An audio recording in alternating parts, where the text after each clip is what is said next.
Bonsoir à tous, une petite pause de crise, c'est pas bien allumé, c'est parce c'est le soir. Donc j'espère que vous me voyez bien. J'espère que vous avez passé un bon week-end de Pâques.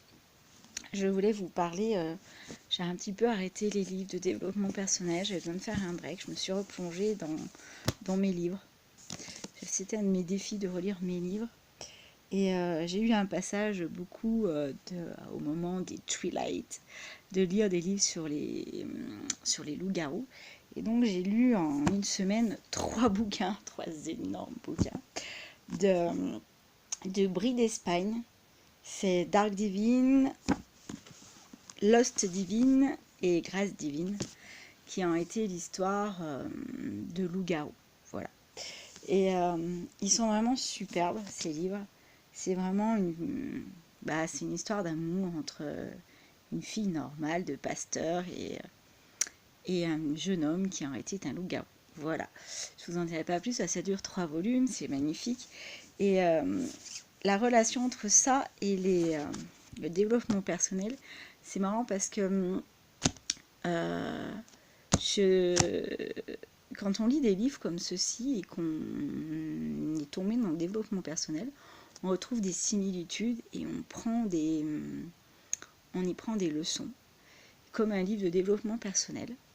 Et avec ce livre, en réalité, il explique notre alter ego, notre petite voix dans notre tête, qui là est le loup, et qui, lui, se nourrit de notre colère, de notre honte, de nos gênes, enfin de tous nos côtés négatifs, qui est un peu l'ego qui a toujours peur et donc le loup qui veut sortir.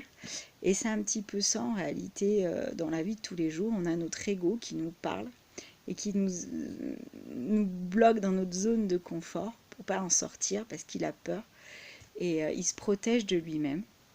Et donc dans ce livre, c'est un petit peu ça.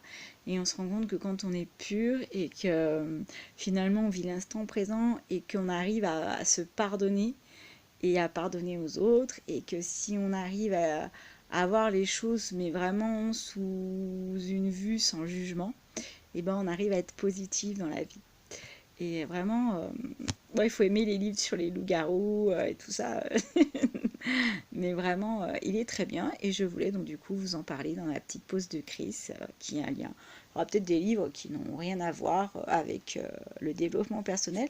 Mais voilà, c'était un livre que... Et alors, je suis une grosse passionnée des Chevaliers d'Émeraude. Il y a 12 volumes, 24. En réalité, il y a 12 volumes des Chevaliers d'Émeraude, plus 12 volumes des Héritiers d'Ankyril, qui fait 24 tomes. Et pareil, quand vous le lisez, vous découvrez plein de phrases de développement personnel et qui sont vraiment extrêmement... à chaque problème, il y a une solution. Et donc, c'est vraiment puissant, quoi. Première fois que j'ai lu, ça m'a rien fait. Deuxième fois, j'en suis à la troisième fois que je les lis. Et là, j'ai découvert on découvre quand on les lit, voilà, les choses de développement personnel qu'on doit s'ancrer en nous et dire, oui, c'est vrai. Donc voilà, je voulais juste vous faire cette petite vidéo pour vous parler de ces magnifiques livres. Je vous les redonne. Le premier s'appelle Dark Divine. Voilà, je vous mets, hop, comme ceci. Ils sont magnifiques en plus. Dark Divine de Brie d'Espagne. Lost Divine. Et puis le dernier, Grâce Divine. Bon, il faut aimer les gros bouquins, hein, mais ça se dit super vite. Hein. Lui, je l'ai lu en 2 jours. Ouais, je les ai tous lus. Lui, je l'ai lu en 1 jour. J'ai lu aujourd'hui. Enfin, je l'ai commencé hier soir, j'ai lu. Voilà. Aujourd'hui, j'ai rien fait. Voilà, je vous remercie bien. Passez tous une bonne semaine. Ciao!